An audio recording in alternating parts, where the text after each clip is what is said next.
정부는 국제노동기구 ILO 핵심 협약 4개 가운데 정치적 견해가 다른 노동자에게 강제 노동을 금지하는 협약 하나를 제외한 나머지 3개 협약에 대해 국회 비준을 추진하기로 했습니다. 국책연구기관인 KDI가 올해 우리 경제 성장률 전망치를 2.4%로 하향 조정했습니다. 수출 하락과 세계 경제 둔화가 원인으로 꼽힙니다. KDI는 적극적인 재정과 통화 정책을 주문했습니다. 안전보건공단의 조사 결과 반도체 제조업에서 일하는 노동자가 일반 국민이나 전체 노동자보다 혈액암 발생과 사망 위험도가 높은 것으로 확인됐습니다. 경찰이 현장 출동 상황에서 5단계로 나누어서 물리력을 행사하기로 했습니다. 말로 설득하는 것이 우선이지만 폭력을 행사하거나 공격을 가할 경우 테이저건 등을 사용해서 상대를 제압하기로 했습니다. 사기와 강간치상, 무고 등의 혐의로 구속영장이 재청구된 건설업자 윤중천 씨에 대한 영장심사가 열렸습니다. 윤 씨의 구속 여부는 오늘 밤 결정될 것으로 보입니다. 아버지를 폭행해 숨지게 한 20대 아들이 경찰에 긴급 체포됐습니다. 아들은 숨진 아버지의 시신을 집안 화장실에 5개월 동안 아무 조치 없이 내버려 둔 것으로 드러났습니다.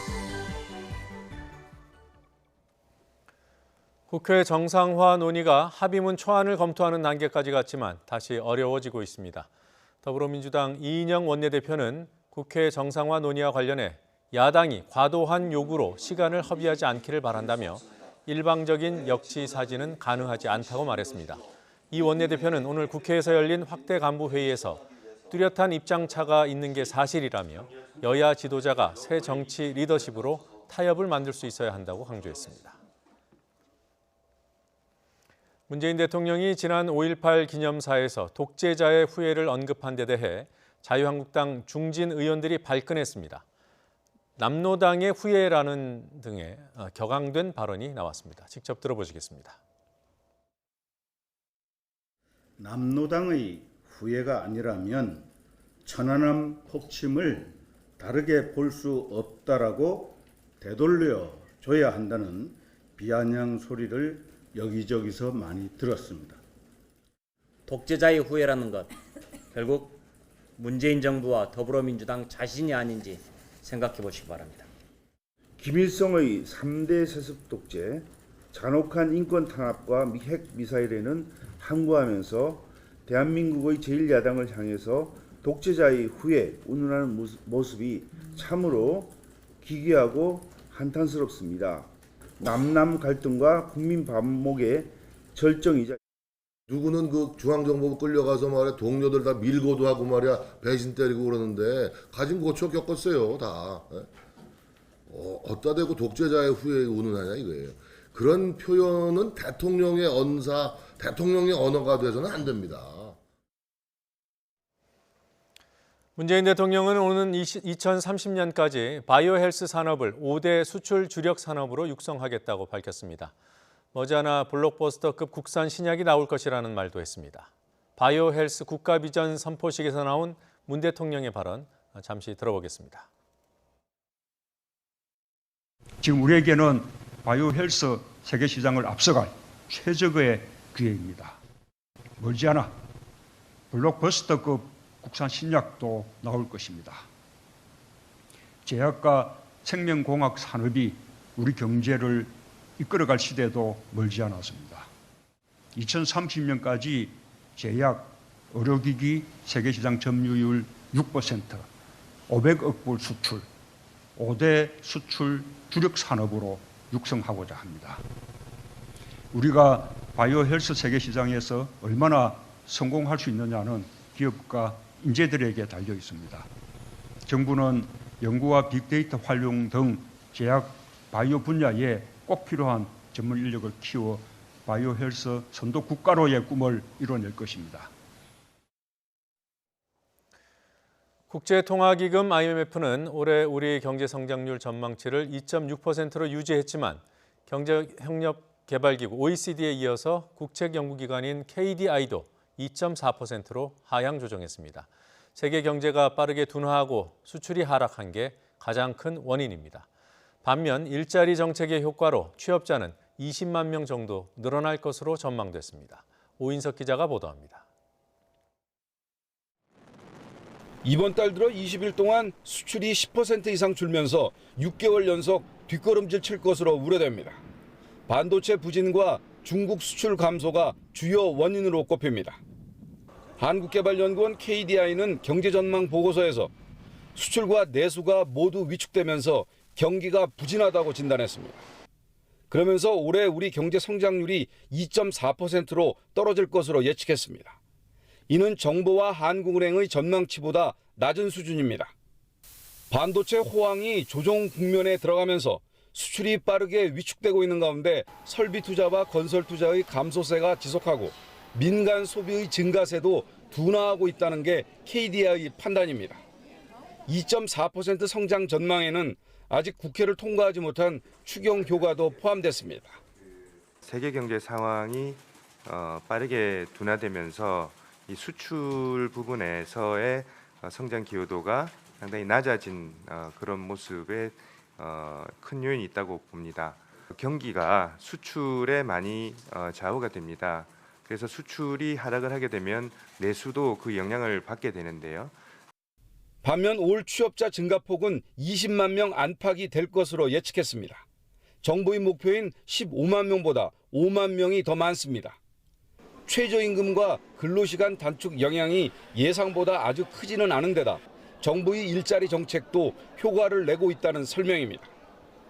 실업률은 하반기에 다소 낮아지면서 지난해보다 약간 높은 3.9%가 될 것으로 전망했습니다. 경상수지는 수출 증가세 둔화와 교역 조건 악화로 흑자폭이 점차 축소될 것으로 예측했습니다. KDI는 미중 무역 분쟁과 반도체 수요 회복이 우리 경제 성장에 큰 영향을 미칠 것으로 분석했습니다. 또 경기 하방 위험으로 최저임금 인상과 노동시간 단축을, 개선 요인으로는 기초연금과 근로장려세제 등 사회 안전망 강화를 통한 민간 소비 확대를 꼽았습니다. YTN 오인석입니다. 아버지를 폭행해 숨지게 한 뒤 시신을 5개월 넘게 내버려둔 20대 남성이 경찰에 체포됐습니다. 경기 수원 남부경찰서는 어젯밤 8시 40분쯤 존속상해 치사 등의 혐의로 26살 A씨를 긴급 체포했습니다. A씨는 지난해 12월에 경기 수원시 곡반정동에 있는 자택에서 50대 아버지를 때려 숨지게 한 뒤 5개월 넘게 시신을 방치한 혐의를 받고 있습니다. 경찰 조사 결과 A씨는 술을 마시다가 말다툼 도중에 아버지를 폭행한 것으로 드러났습니다. 경찰은 A씨가 별다른 조치 없이 아버지 시신을 내버려둔 상황에 대해 부검 등을 통해 정확한 사망 원인을 확인할 예정입니다. 김학의 전 법무부 차관 사건의 핵심 인물인 건설업자 윤중천 씨의 구속 여부가 이르면 오늘 밤 결정됩니다. 서울중앙지방법원은 오늘 오전 10시 반부터 2시간 반 동안 사기와 강간치상, 무고 등의 혐의로 구속영장이 다시 청구된 윤 씨에 대해 구속영장 심사를 진행했습니다. 윤 씨 측 변호인은 취재진에게 윤 씨가 성관계를 강요한 적이 없고 검찰이 공소시효를 극복하고 김 전 차관에게 성범죄 혐의를 적용하기 위해 무리하게 범죄를 구성했다고 주장했습니다.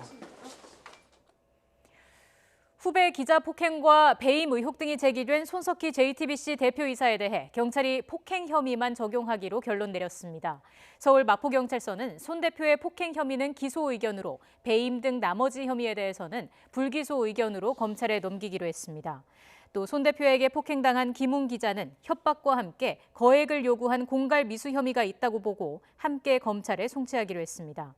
손석희 대표는 지난 1월 서울 상암동의 술집에서 김웅 씨를 폭행한 혐의로 수사를 받았습니다. 정부가 아직 비준하지 않은 국제노동기구 ILO 핵심 협약 4개 가운데 3개 협약의 비준을 추진하기로 했습니다. 협약을 비준하고 관련법도 고치려면 국회 동의를 받아야 하지만 쉽지 않아 보입니다. 김장하 기자가 보도합니다. 우리나라는 아직 국제노동기구 ILO 핵심 협약 가운데 결사의 자유에 관한 협약 2개와 강제 노동에 관한 협약 2개 등 4개의 핵심 협약을 비준하지 않고 있습니다. 정부가 이 가운데 결사의 자유 협약 등 3개의 협약에 대해 비준을 추진하겠다고 밝혔습니다. 결사의 자유협약은 노동자의 단결권을 강화하는 건데 노동자가 자유롭게 노조를 만들어 가입할 수 있게 하고 노조 활동에 따른 차별을 금지하는 내용이 들어 있습니다.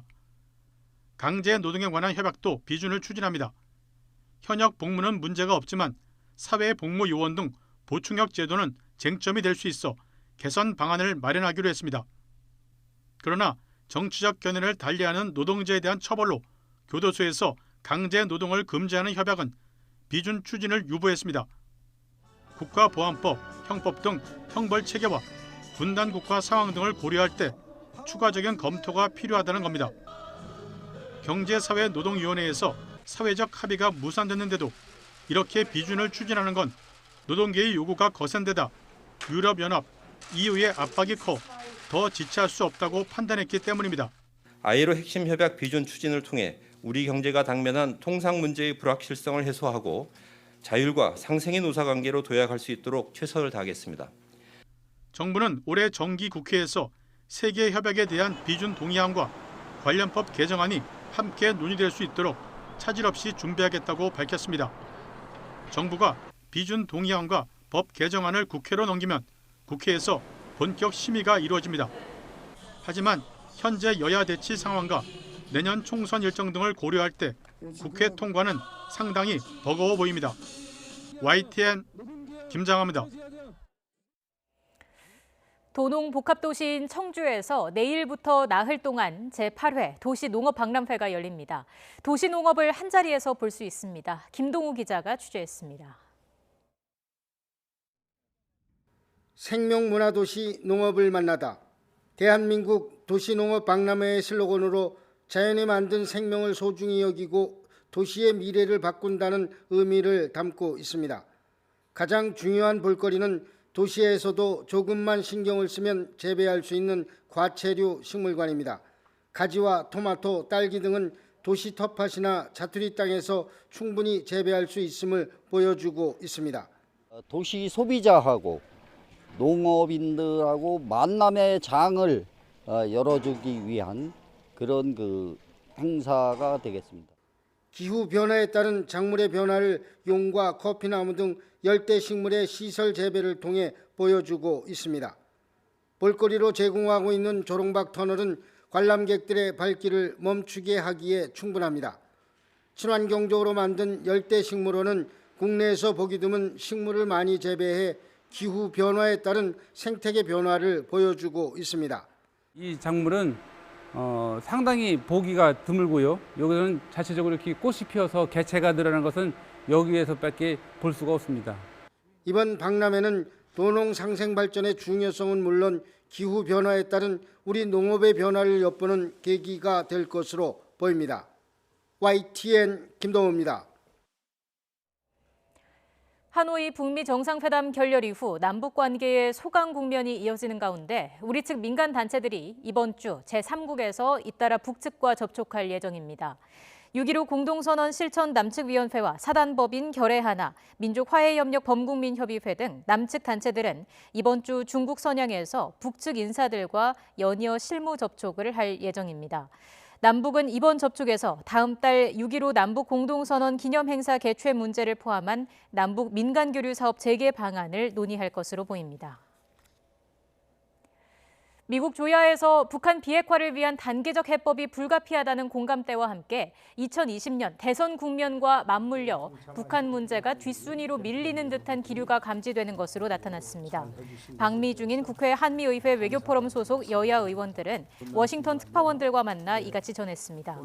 지난 19일에 방미한 이들은 스티븐 비건 국무부 대북특별대표와 제임스 인호프 상원 군사위원장, 미 의회 코리아 스터디그룹 소속 의원과 싱크탱크 관계자 들을 만났습니다. 포럼 위원장을 맡은 더불어민주당 정세균 의원은 미국 내에서 북핵 문제는 바로 해결할 수 있는 게 아니라 시간을 필요로 하는 문제일 수 있다는 기류가 감지됐다고 말했습니다.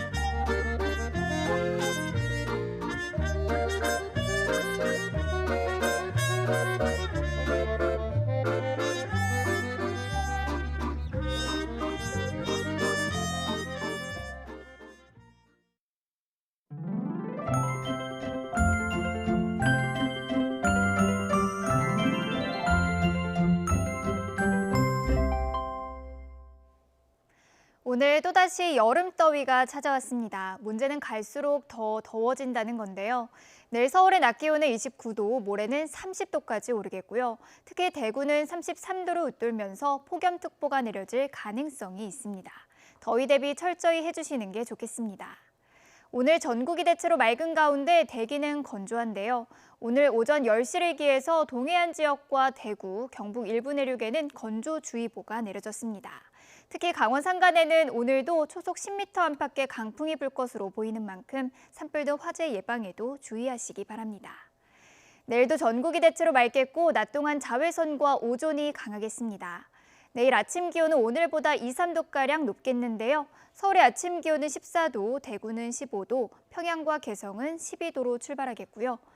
낮 기온도 오늘보다 1도에서 3도가량 올라가겠습니다. 서울의 낮 기온은 29도, 대구는 30도, 평양도 30도까지 오르겠습니다. 고온 현상은 다음 주 월요일에 전국에 비가 내리면서 한풀 꺾이겠습니다.